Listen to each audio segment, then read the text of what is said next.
Good morning, welcome back to my channel. Today we're going shopping and I'm sharing with you a bit of a budget video again. I'm not going to a specific supermarket because I've done those quite a few times and I thought it'd be fun to see if I can go to a local health food shop and a farm shop and see whether I can shop locally and sustainably on a budget too, because I do like to shop this way some of the time. Not all the time, I often go to the supermarket, but I live in Cornwall, so I'm surrounded by amazing greengrocers, and my friend has a market garden where he sells his own veg, and there's lots of lovely health food shops near me, so it's really nice to try and shop sustainably, ethically, as well as on a budget. And I've also written a meal plan shopping list. Really recommend this if you're on a budget. Decide what you're going to eat every day, think about leftovers, think about bulk cooking, and it will save you a lot of money, so you're not going to be buying lots of different things in between. I also recommend building up your pantry if you're really into cooking, because you can have spices, oils, nuts, seeds and ingredients to hand that you can add to your recipes. A lot of the time in these videos I feel a bit challenged to share budget recipe ideas because I have a lot of the ingredients in my cupboard, which is obviously such a dream. I'm a content creator who makes recipes, so I have a lot of stuff in my cupboards. But I do recommend, if you want to start learning how to cook on a budget, to stock your pantry up over time, build up the spices, the oils, the condiments and the ingredients that are going to make for delicious and cheap recipes, because it will make a massive difference. And it's probably my biggest recommendation to doing budget shopping and eating. So yeah, let's get going. I need to eat my porridge and then we can head out the door.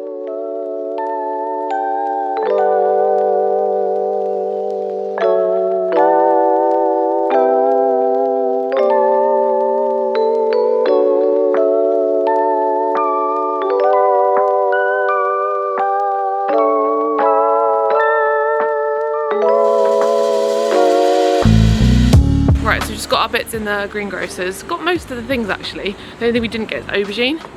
We're going to go around the corner to the natural store. It's quite convenient because they're literally just on the same road.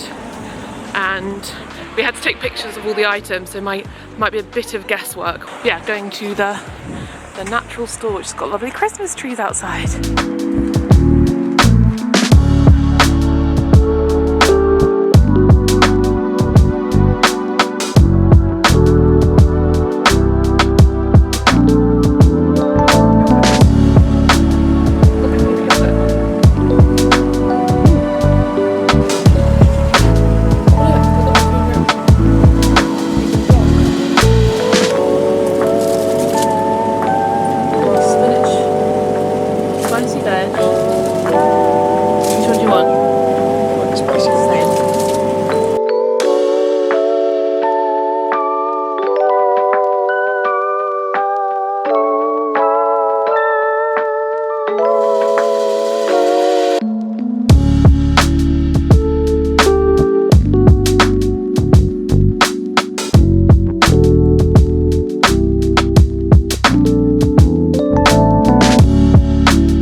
In the car. Love this camera. I'm using the PowerShot V10 again, the Canon, and it's got a little stand, so it's so easy to use it in the car. And when you're out in the shop as well, do you not feel less like, I feel what's conspicuous? Yes, because this turns off and on silently.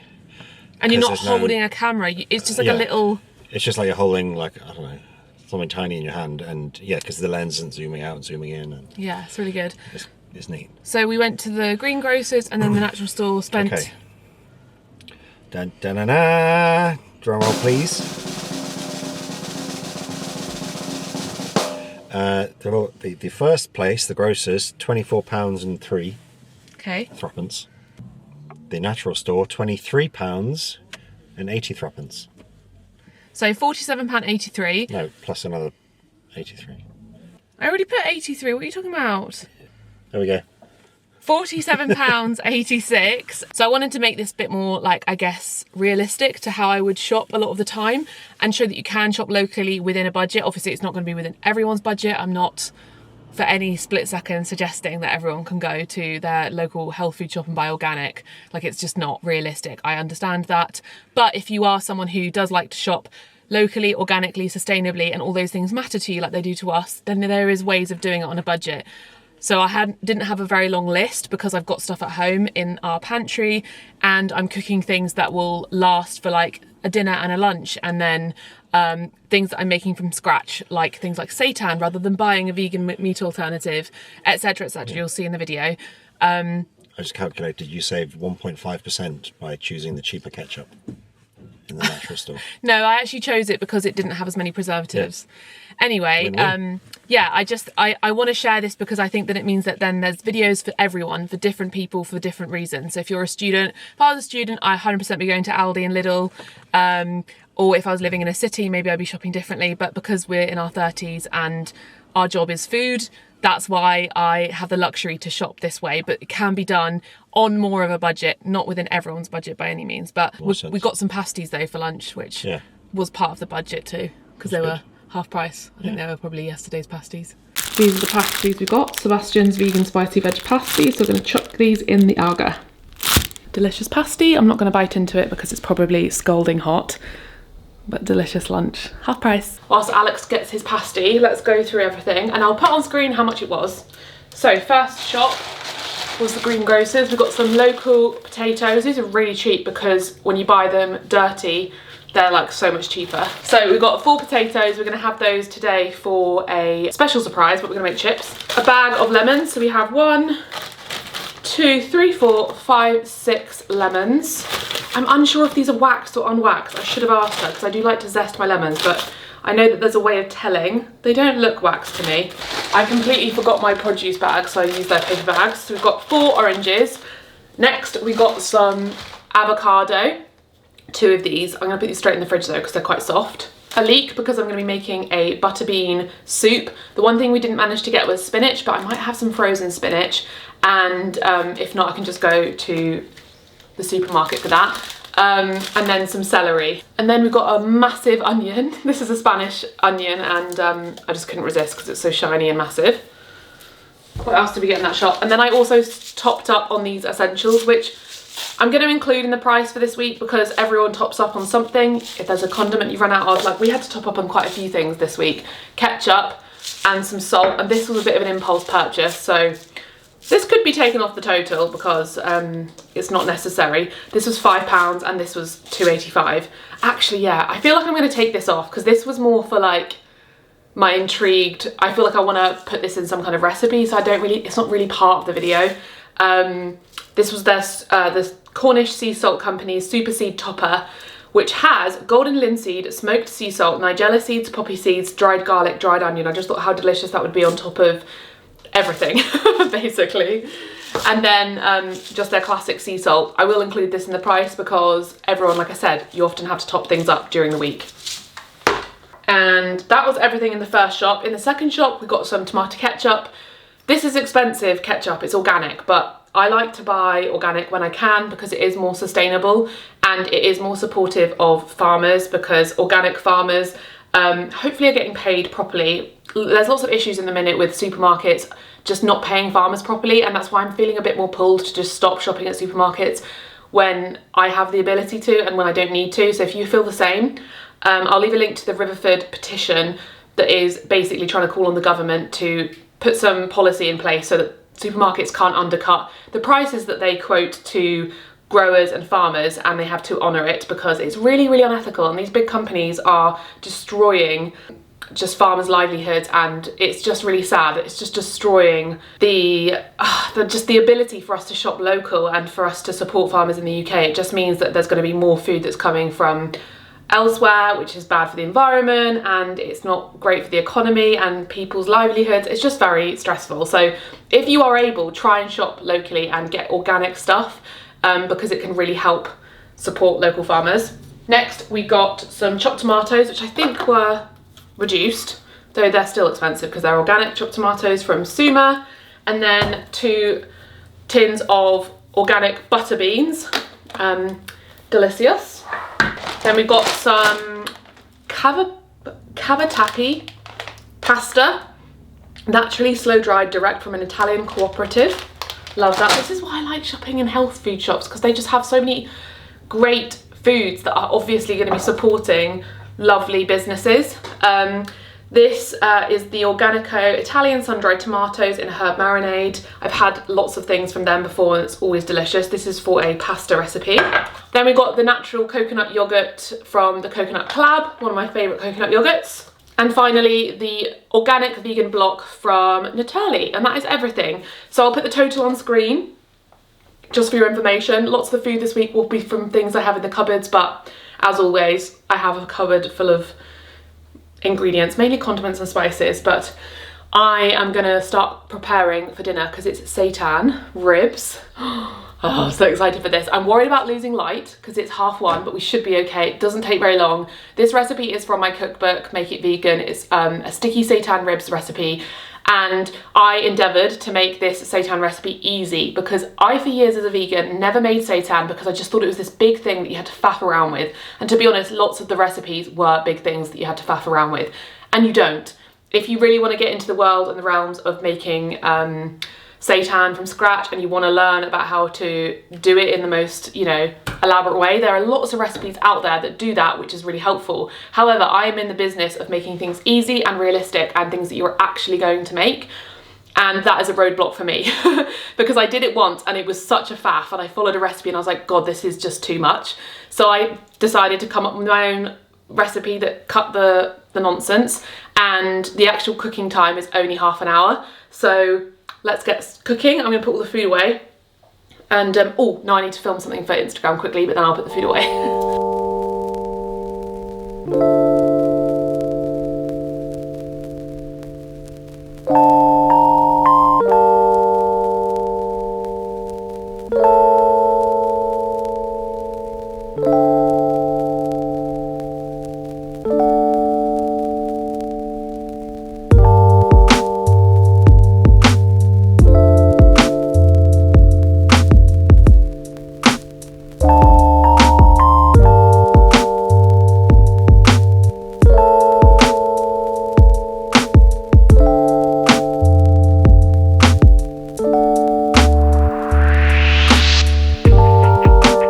So we have our little seitan. This is a recipe from my book, like I said, and you can definitely double it. Wheat, gluten, obviously didn't buy that today, but I bought it on Amazon. Did we buy it on Amazon? No, we bought it from Whole Food Earth. Yeah. So I'll link it below and you can buy it in bulk. We've got a massive bag of it. So if you are vegan or vegetarian and want to make your own meat alternatives, we've got a huge bag, 3 kilograms. And I think that if you buy it like that and you're making portions like this, it's not expensive, is it? Oh, I can't remember. It can't be. It wasn't that expensive. Because this is only 120 grams, so you get these kind of little chicken fillets and you can season it how you want. Obviously this recipe is for a barbecue ribs, so I've seasoned it with really smoky, sweet barbecue flavouring. But the glory of seitan is you can season it how you like. You make the shape and you put it in the oven. You can make small little nuggets and then you could deep fry it. You could make it spicy. I put a bit of chili powder in this, but not too much. You could do anything. So I've just really simplified it by cutting corners and just not making it this whole process because it's so quick. Like I made that so fast.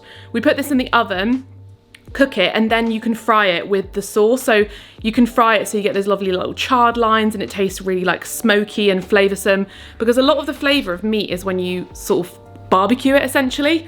And then we're gonna make, well, whilst it's in the oven, I'm gonna make a barbecue sauce, but you can just use normal barbecue sauce. I just love to make homemade barbecue sauce because it's that much more delicious. Just seeing this makes me excited. Look at it. How excited are you? £6 a kilo. So how much was it for 3 kilos? 18. £18. Yeah. So how much is it for 120 grams ish? Divided by like 8. Less than £1. Less than £1. So yeah, overall not bad. Much cheaper than if you're buying meat alternatives.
We're gonna make some chips with the potatoes. It's got a bit dark at the minute, but I'll still show you how I make it. I'm just gonna chop them. Alex has cleaned them for me. Chop them up, season them. What do you want them seasoned with? I feel like they should be lightly seasoned, seeing as the seitan is spicy. Yeah, just chili powder. I think I'm literally just gonna do salt. And pepper. And chili. No. Sounds good.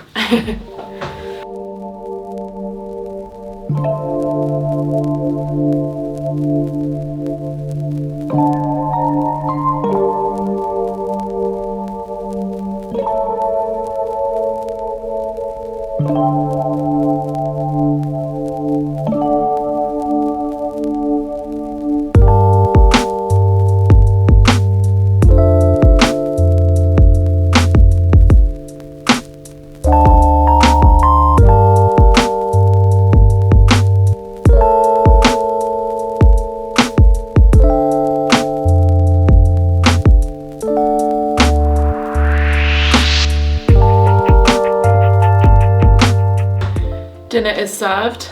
Let's dig into this delicious vegan meat. I cooked it to heat it up again, so it's got even more char grilled. So yummy. So yummy and so meaty. Honestly, like, look how good. And seitan is really high in protein as well, which is really great. This looks like your classic like pub meal, doesn't it? Editing Maddie here.